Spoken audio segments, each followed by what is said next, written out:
Good morning, everyone. Wow, we're off to a rough start this morning. Good morning, everyone. It is Friday, February the 12th, 2021. It is currently 9:35 a.m. Central Time. Let's say take two, take three, take four.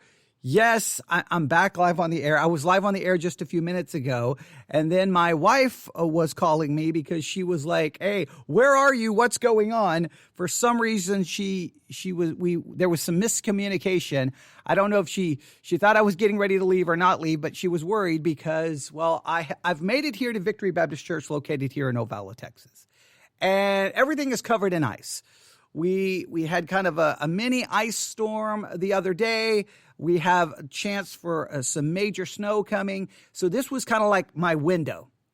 Things are covered in ice, but the roads are okay right now. So if I'm going to make it to the church, I need to go right now. And so I was like, hey, I'm going.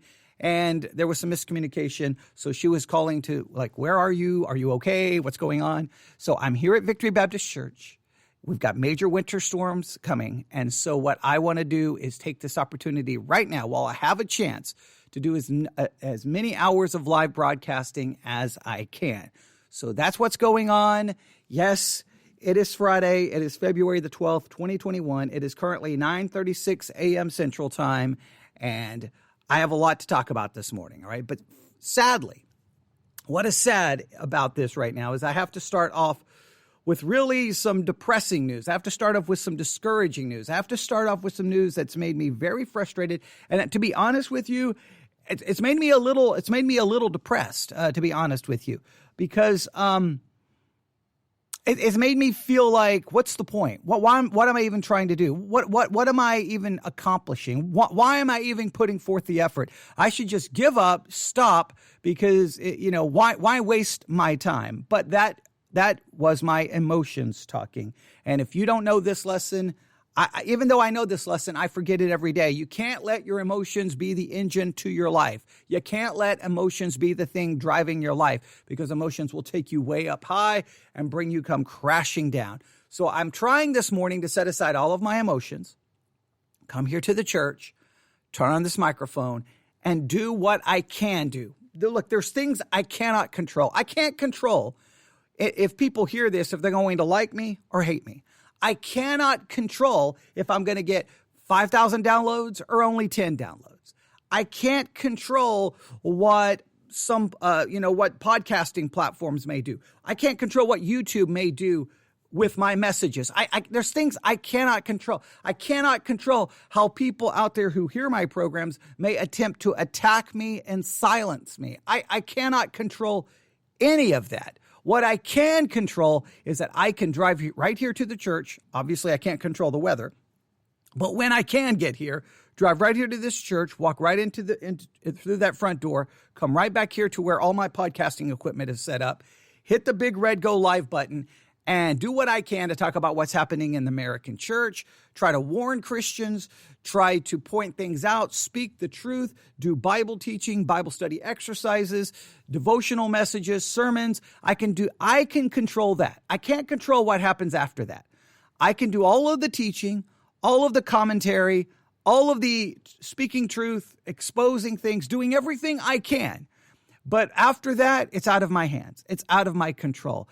And that's easy to say, but when things happen that are out of your control that go very much against what you want, it can be very discouraging. And you can ask yourself, is it really worth packing everything up, driving all the way out there to that building in the middle of nowhere and spending hours talking about this and talking about that and feeling like either A, no one's listening, or B, everything I'm trying to do then can be easily silenced just by one person making an accusation, and then the next thing you know, I'm silenced and I'm removed from, YouTube.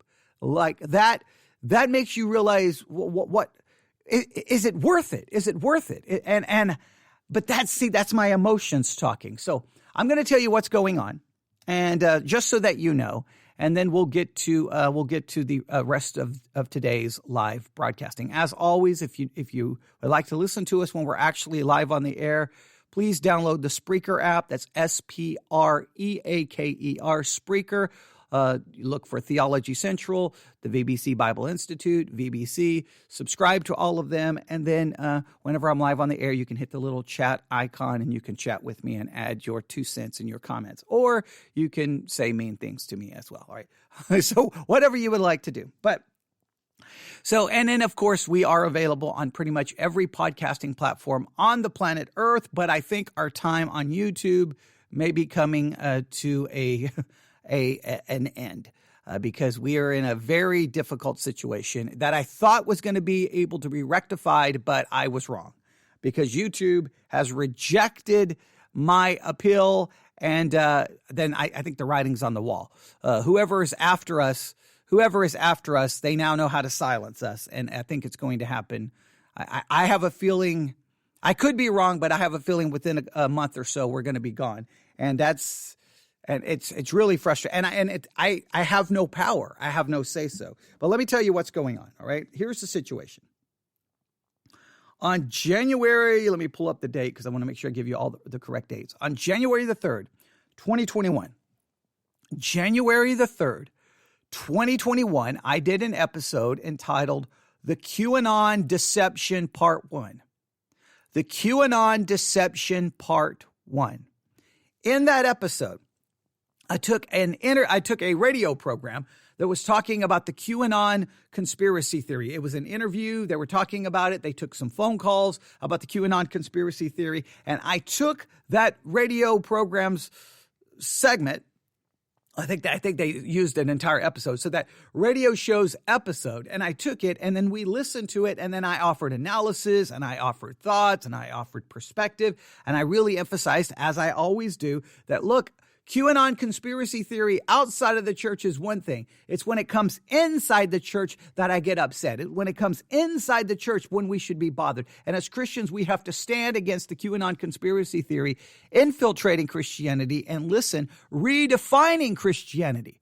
Ultimately writing historical biblical Christianity out of existence. It begins to corrupt historical biblical Christianity.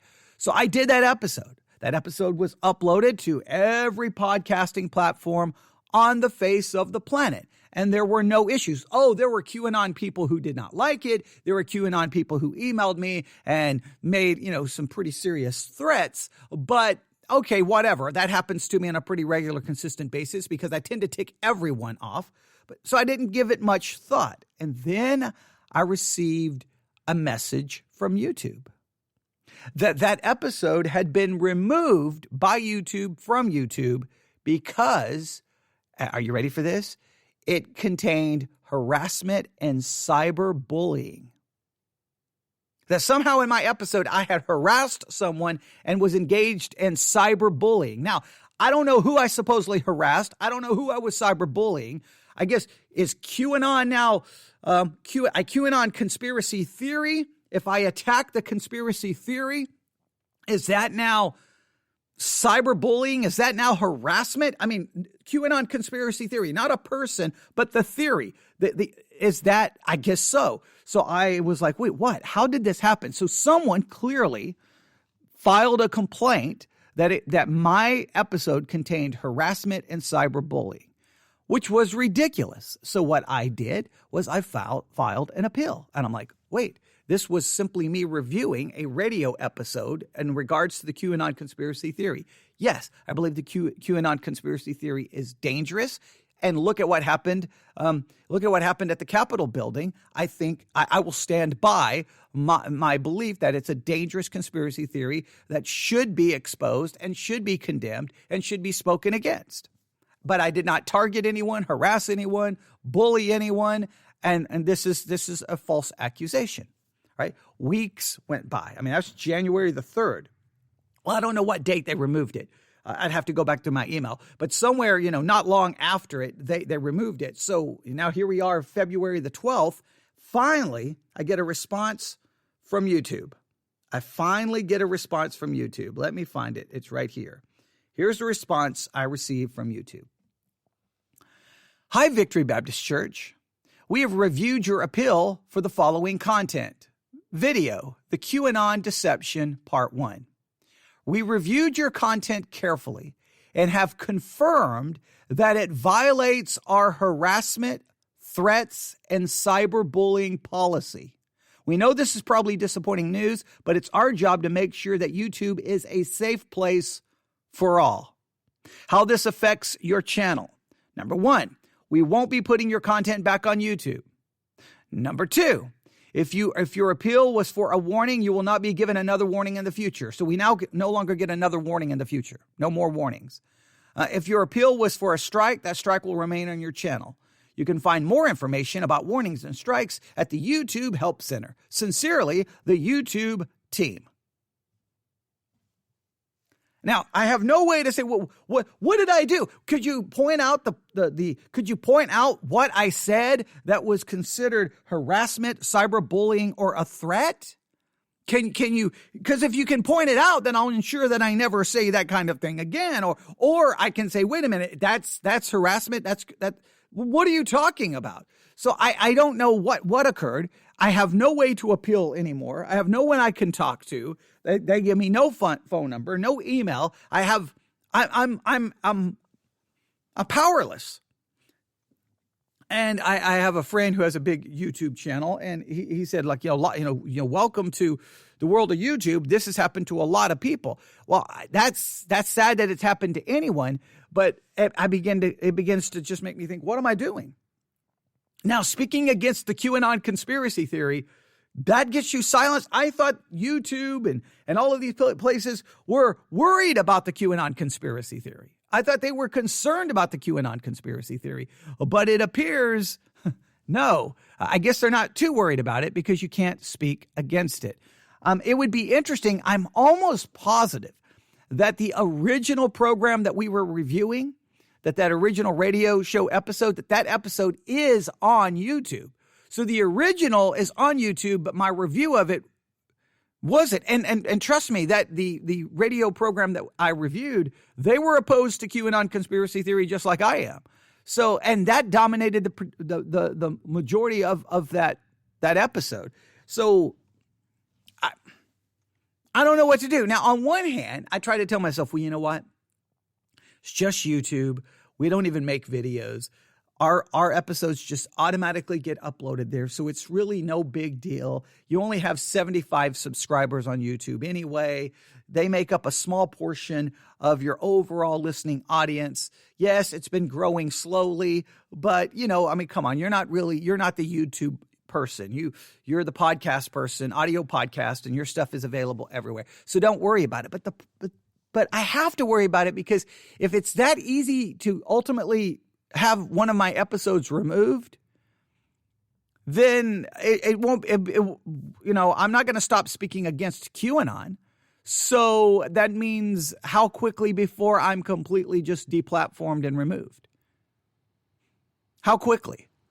Hey, we're reaching the point where everyone's going to be silent. This has been a concern for a very long time, but and I talked about this when Alex Jones started being deplatformed. Look, I don't like conspiracy theories. I do not. And I believe some conspiracy theories are outright dangerous. Obviously, look what happened at the Capitol building. But I'm not a fan of censorship. But if we're reaching a point where you listen to something, you don't like it, so you simply file a complaint that it's harassment or a threat or cyberbullying because it offended you, well, at that point, everyone's going to be silencing everyone. And what does that mean for the future of speech? That is not a place I want to be in. And that's discouraging because then what can I do?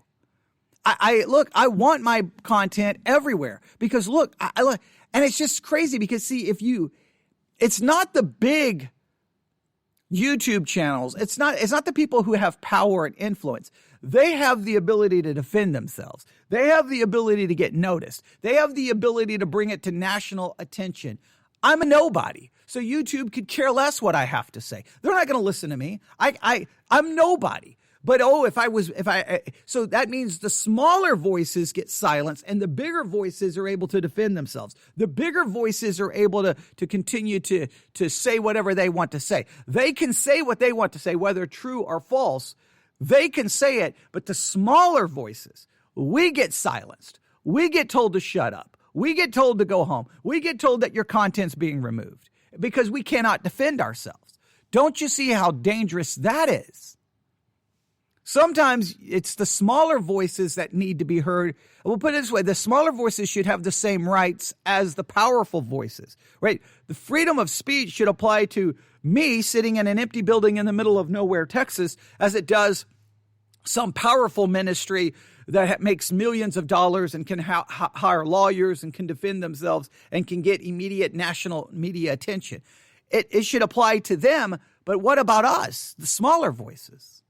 So that's it. So that program has been removed. Now, if you would like to hear the program that was deleted, if you would like to hear it, and then you can draw your own conclusions, go to theologycentral.net, theologycentral.net, click on the episodes tab, do a search for QAnon. Just do a search for QAnon, and I think it'll drop down a menu of all the podcasts I've done in regards to QAnon, and you'll see the QAnon Deception Part 1. The QAnon Deception Part 1, and then you can listen to it right there. In fact, it sounds just like this. Good afternoon, everyone. It is Sunday, January the 3rd, 2021. It is currently 3:42 p.m. Central Time, and I'm coming to you live from Victory Baptist Church, located here in Ovalo, Texas. I am inside the... There you have it. There you have it. That's the episode. Sorry, it took me a second to hit the pause button. But there you have it. And then you can listen to it. Just go to theologycentral.net, go to episodes, do a search for QAnon, look for the QAnon Deception Part 1, and then you can listen to it. It's about an hour and 30 minutes long, and you can draw your own conclusion. If you think it was cyberbullying, harassment, then okay. Then by all means, you're free to express that opinion. But yeah, it's very frustrating. It's very irritating. All I can do is what I can do. All I can do is what I can do. It's just I've always been bothered. I've always been bothered the way sometimes small churches are treated, sometimes the way small podcasts are treated, small bloggers are treated. It's almost like, you're irrelevant, you don't count, you're nobody. But we may not count, we may be nobodies, but we should still have the same rights to speak. We should still have the same freedom to speak. Now, I understand that YouTube, I'm going to make it very clear, YouTube, I'm using their platform, right? So if they have a rule and I violated that rule, then by all means, they have the right to remove my content. I do understand that. Please don't think that I somehow feel like I'm entitled to use your platform to say whatever I want to say. But you've got to show me what are those guidelines and what did I actually do wrong? If you're going, and then those rules have to be consistently applied. If my review of a radio episode that I agreed with was considered cyberbullying and threatening, then the original program has to as well. But the original program is okay. And there's things on YouTube that are far more threatening and harassing than anything I would have ever done. One of my core messages I've said over and over and over and over again is to love our enemies, turn the other cheek. I've stated that over and over and over, and how I've handled the pandemic. We've got to love people. We got to demonstrate love. That's been my constant message. But we get deleted for cyberbullying threats, and then we can't be told, here's what you said. Here's the timestamp. Like, if they reviewed my content, just show me what I said. But what did I do wrong? Like, I can't follow rules that are not clearly articulated and clear guidelines are given.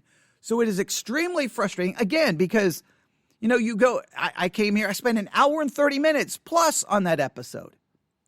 And I was just gone from YouTube, gone. Now, yes, it's available on every other podcasting platform on the face of the planet, but guess what? There's people who'll never find that episode anywhere else because they spend their all day on YouTube, and they were doing a search on YouTube for something related to QAnon and came across my perspective. All right. Why can't my perspective be heard? What did I say wrong? Now, if you tell me, well, you can't say this, then okay, then give me the opportunity to take that audio clip, edit out the part that you don't think was acceptable, and then let me upload it so that it's acceptable. But they gave me no ability to fix anything. It's just been removed. So that's the situation today. Highly frustrating, very discouraging, very depressing.